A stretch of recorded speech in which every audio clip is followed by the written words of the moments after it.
கோயில்பட்டி கூட்டத்தை பார்த்தா இவங்களுக்கு எல்லாம் சபப்பட்டி மாதிரி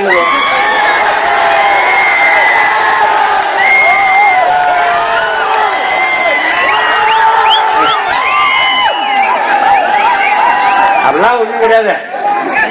தம்பி தங்கிகளுக்கு சொல்லும் பாரு, எங்களை ஒண்ணும் பண்ண முடியாது. திமுகவை வீழ்த்துவதற்கு இன்னும் யாரும் பிறக்கவில்லை.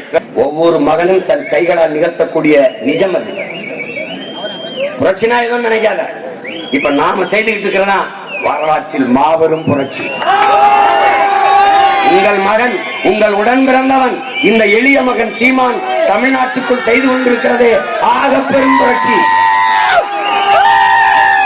பெரியார் ஐயாவிடம் இருந்து பிரிந்து வந்து அந்த அமைப்பில் இருந்து சில தலைவர்களை அழைத்து வந்து பேரறிஞர் அண்ணா அவர்கள் திராவிட முன்னேற்ற கழகம் கட்டி கால் நூற்றாண்டாக உழைத்து 49 ஆரம்பித்த 67 தான் ஆட்சியை கைப்பற்றுகிறது திமுக.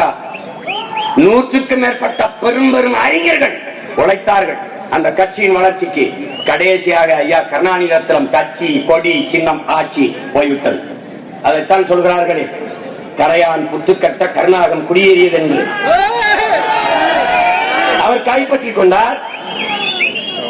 கட்சி கட்சியாக இல்லாமல் கம்பெனியாக மாறிவிட்டது. DMK is not a political party, அது கருணாநிதி ஃபேமிலி ப்ராப்பர்ட்டியாக மாறிவிட்டது. அங்க வரி வரியே ஒரு எம்டி வருவார். அவருக்கு யார் விசுவாசமாக இருக்கிறாரோ அவர்களுக்கே அதிக பதவி தருவார். யார் அதிகமாக வசூல் தருவார்களோ அவர்களுக்கு அமைச்சர் பதவி தருவார். அது கட்சி இல்ல, கார்பரேட் கன்சர்ன் என்று மாறிவிட்டது. ஸ்டாலின் கருணாநிதி மகன், அதை தாண்டி என்னோட நிக்கிறதுக்கு தகுதி சொல்லு.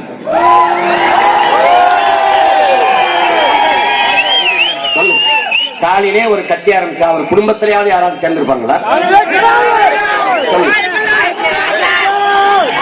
ஒரு ரூபாய் காசு கொடுக்காமல் ஒரு ஓட்டு உங்களால் வாங்கி கட்ட முடியுமா?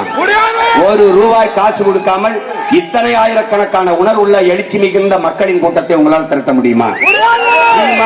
தம்பிகளும் செஞ்சது ஒன்றுமில்லை.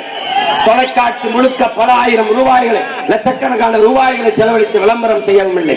கோயில்பட்டியில் சீமான் பேசப் போகிறார், திறந்து வாருங்கள். செய்தித்தாளில் முழு பக்க விளம்பரங்கள் இல்லை. ஒருதான் சோழட்டி சீமான் கோயில்பட்டியில் பேசுகிறார். பார்த்துகள்.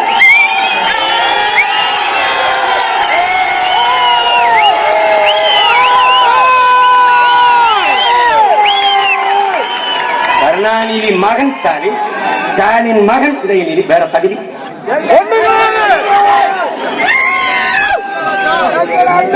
ஐயா எடப்பாடி ஆரம்பிச்ச கட்சி அது. எம்ஜிஆர் ஒரு புகழ்பெற்ற நடிகர், அவர் கூட நடித்ததால் அம்மையார் ஜெயலலிதாவுக்கு செல்வாக்கு. அவர்கள் கூட அதை வழிநடத்தி வந்தார்கள். பிறகு அம்மா சசிகலா அவர்கள் அதை கொண்டு போகும்போது இவர்கிட்ட கொடுத்துட்டு போனாங்க. அவர் வச்சுக்கிட்டார். நாங்க அப்படி வந்தவர்கள் இல்லை பெருமக்களே.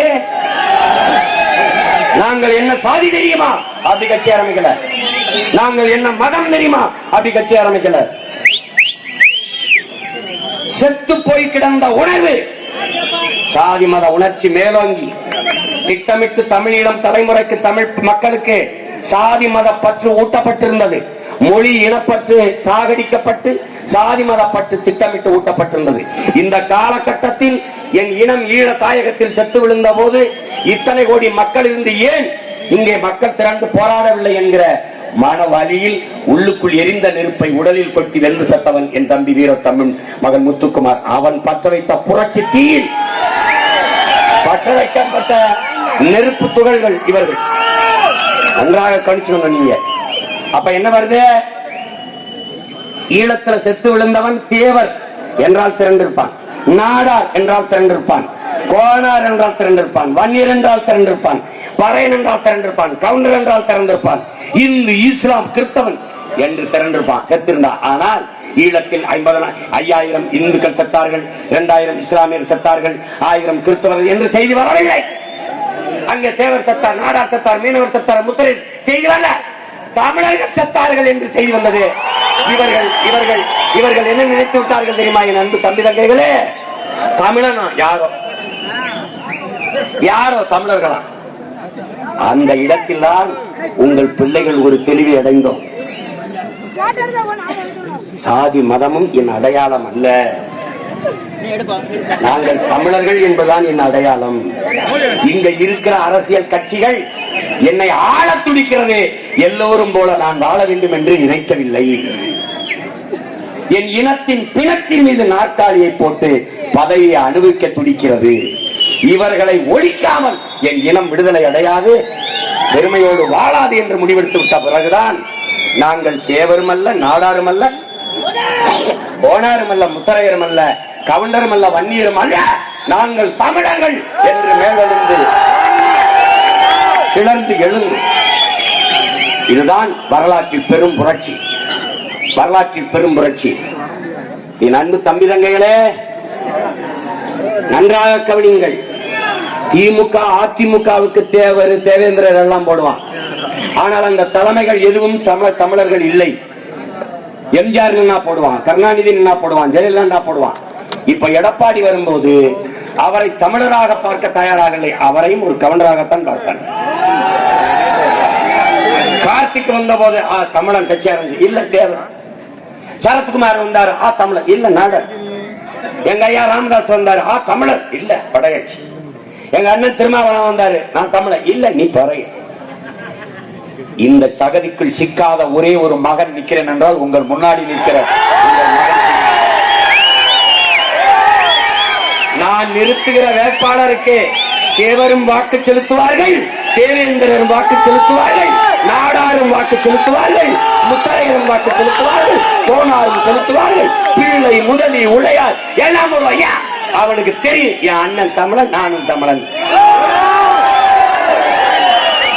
அவனுக்கு தெரியும். வடக்கவோ எங்க ஐயா அன்புமணிக்கு விடுதலை சிறுத்தைகள் போட மாட்டார்கள், எங்க அண்ணன் திருமாவளவனுக்கு பாமக போடாது. ஆனா இந்த மகனுக்கு ரெண்டு கட்சியில ரெண்டு பக்கம் இருக்கிற பிள்ளைகள் வாக்கு செலுத்துவார்கள். ஏன்? அவனுக்கு தெரியும். நீ என்ன புரிஞ்சு வச்சிருக்க? சாதி தமிழனுக்கு சாதி காரணம் போடுவான். இங்க பாரு, படையாட்சிக்கு படையாட்சி மட்டும்தான் வாக்கு செலுத்துவான், பறையருக்கு பறையர் மட்டும்தான் வாக்கு செலுத்துவான். எங்க அண்ணன் திருமா தனிச்சு நின்னா தோத்து போறார், ஐயா அன்புமணி தனிச்சு நின்னா தோத்து போறார். ஆனால் கட்சி படையாட்சியா, கட்சி வன்னியனா, சாதி வன்னியனா என்றால் கட்சி வன்னியன் ஜெயிச்சிடலாம். நல்ல நுட்பமா நீ விளங்கணும். எங்க ஐயா அன்புமணி ஒரு வேட்பாளரை நிறுத்தினால், வன்னியர்ல நிறுத்தினால் அவர் தோற்கிறார். ஆனால் திமுக அதே ஐயா எம்.ஆர்.கே. பன்னீர்செல்வம் என்ற வன்னியரை நிறுத்தினால் அவர் ஜெயிக்கிறார். காரணம், ஐயா நிறுத்துற வன்னியருக்கு வன்னியர் மட்டும்தான் போடுகிறார். திமுக நிறுத்துற வன்னியருக்கு பறையர், நாடார், செட்டியார், கோனார், ரெட்டியார், நாயுடு எல்லாம் போட்டார்.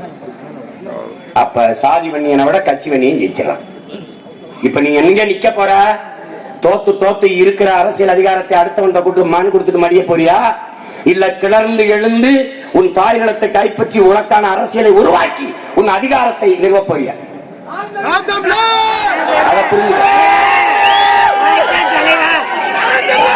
உங்கள் பிள்ளை கோடி கனவோடு நிக்கிறேன். நீ புரட்சினா எதை நினைச்சிருக்காத, நாம செய்யறதான் புரட்சி. அத நல்லா கவனிச்சுக்க. புரட்சி என்பது தம்பி குறிப்பிட்டார்ல, நான் பேசினதா புரட்சி என்பது என் உடன் பிறந்தார்களே ஒரு தலைகீழ் மாற்றம். வெறும் கரும் பாறையை ஒரு சிறிய கடப்பாறை கொண்டு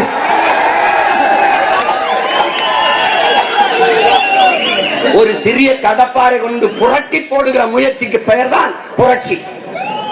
நீ நினைக்கிற திமுக அதிமுக எவ்வளவு பெரிய கட்சி, அதிமுக அப்படி பெரிய கட்சி ஒண்ணு இல்ல. 26க்கு பிறகு குச்சி கூட இருக்கு. வெல்ல முடியாத படை என்ற ஒன்றே உலக வரலாற்றில் இருந்ததில்லை. புரட்சியாளர் ஸ்டாலின் சொல்றார். இந்த ஸ்டாலின் இல்ல, ரஷ்ய அதிபர் ஜோசப் ஸ்டாலின்.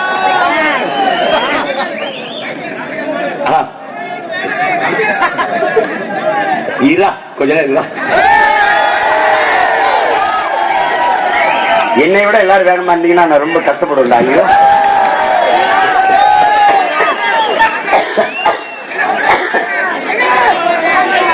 கோயில் பட்டி கூட்டத்தை பார்த்தா இவங்களுக்கு எல்லாம் சபப்பட்டி மாதிரி.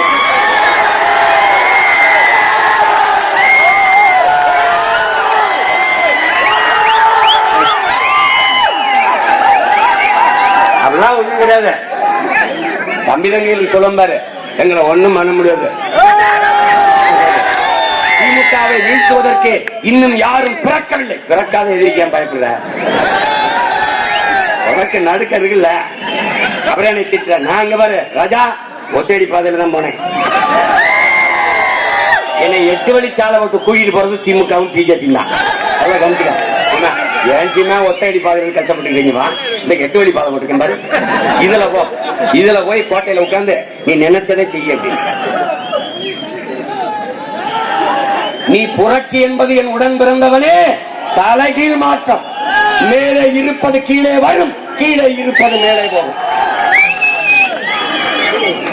வரலாற்றின் கால சக்கரங்கள் எப்போதும் சுழன்று கொண்டுதான் இருக்கிறது என்கிறார் என்னுயிர் தலைவன் மேதகவே பிரபாகரன் அவர்கள். கீழே இருப்பவன் மேலே வருவான், மேலே இருப்பவன் கீழே வருவான். வீதியிலே நின்று கத்திக் கொண்டிருக்கிற உங்கள் மகன் நாளை கோட்டைக்கு வருவான். கோட்டை நின்று அதிகாரம் அக்கிரமம் செய்கிறவன் நாளைக்கு இதே வீதிக்கு வருவான். இதற்கு பரவாண்டா புரட்சி. அந்த தீயை பற்ற வைத்த 2 வரும் புரட்சி தீ. ஒன்று பழனிவாலா, இன்னொன்று என்னுயிர் தம்பி முத்துக்குமார் அவர்கள். நெருப்பு எங்கள் கைகளில் இல்லை, எங்கள் உள்ளத்தில் எரிகிறது, என் கண்களில் கனன்று கொண்டிருக்கிறது. அநீதியை எரிக்கும், அக்கிரமத்தை எரிக்கும். என்னுயிர் தம்பி தங்கைகளே, சாதி மத போதை, திரை கவர்ச்சி, இது எதுவும் மதுமத போதை, இது எதுவும் அண்டாத ஒரு பெரும் நெருப்பாக நீங்கள் கிளர்ந்து வாருங்கள். உங்களை நெருங்க அஞ்சல் கிட்டே போனால் எரிந்து சாம்பலாகி விடுவோம் என்று அஞ்சுகிற அளவிற்கு பெருநெருப்பாக நீங்கள் மாறி வர வேண்டும். புரட்சி பகத்சிங் கேக்குறான், புரட்சி ஏப்பா இந்த புரட்சினா என்னப்பா, புரட்சினா என்னப்பா கேக்குறான். புரட்சினா ரத்தம் சிந்தும் வன்முறையாகத்தான் இருக்க வேண்டும் என்பது அல்ல.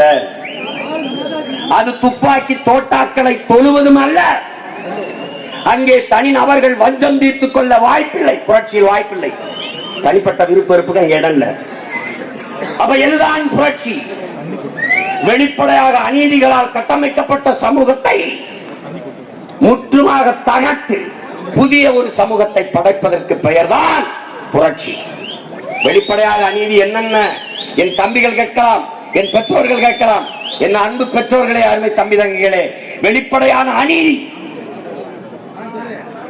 உன் வளத்தை கொள்ளையடிக்கிறான், உன் நீரை உறிஞ்சி விற்கிறான். தாயின் மாறில் பால் குடிப்பது இயற்கை, மாறை அறுத்து ரத்தம் குடிப்பது எப்படிப்பட்ட கொடுமையோ அப்படி குடிநீரை உறிஞ்சி விற்கிறான், நிலத்து நீரை உறிஞ்சி விற்கிறான். மனித உயிருக்கு மட்டுமானதல்ல நீர், உலக உயிர்களின் உயிர் உடைமை தண்ணீர் என்பதை கற்றறிந்த பெருமக்கள், இளைய தம்பிதங்கள் புரிந்து கொள்ளணும். அதை விற்கிறான் காசு. அநீதி. அறிவை வளர்க்கும் கல்வி, அதை கொடுக்க வேண்டியது அரசின் கடமை. கல்வி மானுட உரிமை. ஆனால் அதை காசு கொடுத்து கற்க வேண்டியது இருக்கிறது. அது அநீதி, வெளிப்படையான அநீதி. தனிப்பெரும் முதலாளிகளின் வியாபார பொருளாக கல்வி. உயிரை காக்கும் மருத்துவம், மருத்துவம் ஒரு மகத்தான சேவை. அது என் மக்களுக்கு தேவை. அந்த மருத்துவம் ஏழை கொன்று பணக்காரனுக்கு என்று கட்டமைக்கப்பட்டு விட்டது. தனிப்பெரும் முதலாளிகள் மருத்துவமனைகளை கட்டி உயிர் காக்கும் மருத்துவத்தை வியாபாரமாக்கி விட்டார்கள். அதிக பணம் இருக்கிறவன் அப்பலோ காவிரி, பணம் இல்லாதவன் பாடையை கட்டி நேராக சுடுகாடு. இதுதான் வெளிப்படையான அநீதி. மணலை உன்னால் உருவாக்க முடியாது, உன் கண் முன்னே அள்ளி விட்டால் தடுக்க முடியவில்லை. மலையை உன்னால் உருவாக்க முடியாது, நொறுக்கி எம்சண்ட் என்று விற்கிறான், உன்னால் தடுக்க முடியல. வெளிப்படையான அநீதி. ஊழல், லஞ்சம் இந்த நாட்டின் நிர்வாகத்தை சீர்கெடுத்து இருக்கிற கொடும் புற்றுநோய். அதை தெரியுது. எல்லாத்துக்கும் காசு, எதுக்கெடுத்தாலும் கமிஷன் தெரிகிறது. வெளிப்படையாக தடுக்க முடியவில்லை. இது வெளிப்படையான அநீதி. பிறப்பின் அடிப்படையில் பேதம், உயர்ந்தவன் தாழ்ந்தவன் என்று பாகுபாடு பாராட்டுகிற கொடுமை, தீண்டாமை, இழிவு. என்னை தாழ்ந்தவன் என்று சொல்ல நீ யாரடா என்ற கேள்வி உன்னிடத்தில் எழல. ஏய், நீ பிறந்த மாதிரிதான் ஆத்தாளுக்கு பிறகு நானும் பிறந்தேன்.